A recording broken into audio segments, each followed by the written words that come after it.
নমস্কার বন্ধুরা, কৃষ্ণা দাস ব্লগে আপনাদের সকলকে স্বাগত জানাই। আশা করি আপনারা সকলে খুব ভালো আছেন। এটি আমার প্রথম ব্লগ ভিডিও। জানি না আপনাদের কেমন লাগবে, ভালো লাগবে কি না, তো দেখা যাক। ঘরের কিছু কাজকর্ম তোমাদের সঙ্গে শেয়ার করলাম। যেহেতু আমাদের গ্রামের বাড়ি, তাই সকালে উঠে ঘর ঝাড় দিয়ে ঘর মুছতে হয়। তো দেখো আমিও প্রতিদিনের মতো আজও ঘর মুছে নিচ্ছি। মোছা আমার শেষ। ওপারে বারান্দাটা ঝাড়ু দিয়ে মুছে নিয়েছি, তো এপারের বারান্দাটাও ঝাড়ু দিয়ে দিচ্ছি। এটা আর মুছবো না, কারণ বর্ষাকাল, তো মুছতে গেলে সমস্যা হবে, তাই আর ঘরটা মুছবো না। তো আমার ঘর ঝাড়ু দেওয়া মোছা সব শেষ। এবার যাব স্নানের কাজে, তারপরে যাব পুজোর কাজে। আমাদের রাধা গোবিন্দের মন্দির আছে, তা সে মন্দিরে নিত্য পূজা হয়, দাদু পুজো করে।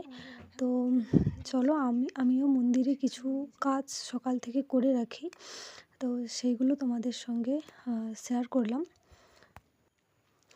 এটি আমাদের সেই রাধা গোবিন্দের মন্দির। কারা রাধা গোবিন্দের ভক্ত আছো জানিও। আমি তো সময় পেলেই মন্দিরে আসি পুজো করতে। পুজো করতে ঠিক নয়, কিন্তু মন্দিরের কাজ করতে আমি আসি, আমার ভালো লাগে। তোমাদের কার কার ভালো লাগে তা কমেন্ট করে জানিও। যাওয়া যাক এবারে মন্দিরের ভিতরে।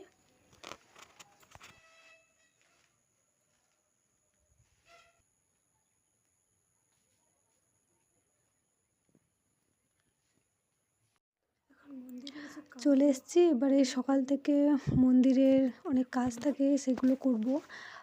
যেমন ঠাকুরকে কাল রাতে শয়ন দেওয়া হয়েছিল, সেখানে আমাদের ঠাকুরকে আগে জাগাতে হয়।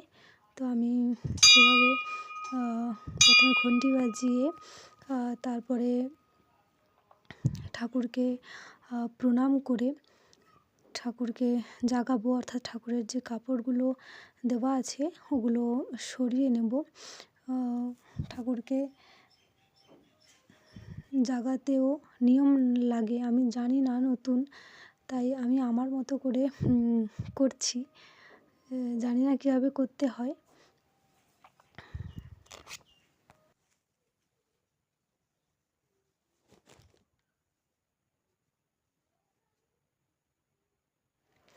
শেষে আবারও প্রণাম করে ঠাকুরের যে কালকের যে ফুলগুলো ছিল ওগুলো তুলে নিচ্ছি। আবার আজকে ঠাকুরকে নতুন করে ফুল দিয়ে পুজো দেওয়া হবে। আমি তাই ওই ফুলগুলো সরিয়ে নিচ্ছি এবং আবার এগুলো ফেলে নতুন ফুল, তুলসী সবই তুলে নিয়ে এসে রাখবো। তার আগে এগুলোর এক সাইডে রেখে দিয়ে সমস্ত বাসি ঘরটা আগে ঝাড়ু দিয়ে নেব। জল থেকে তুলে নিয়েছি, এবার আর যেগুলো কাজ আছে ওগুলো করে নেব।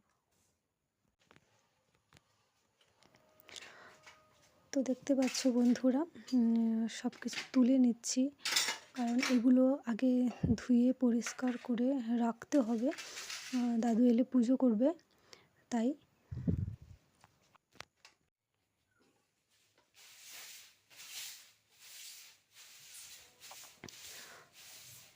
এবার ঝাড়ুটাও দেওয়া হয়ে যাচ্ছে, ঝাড়ু দেওয়া শেষ।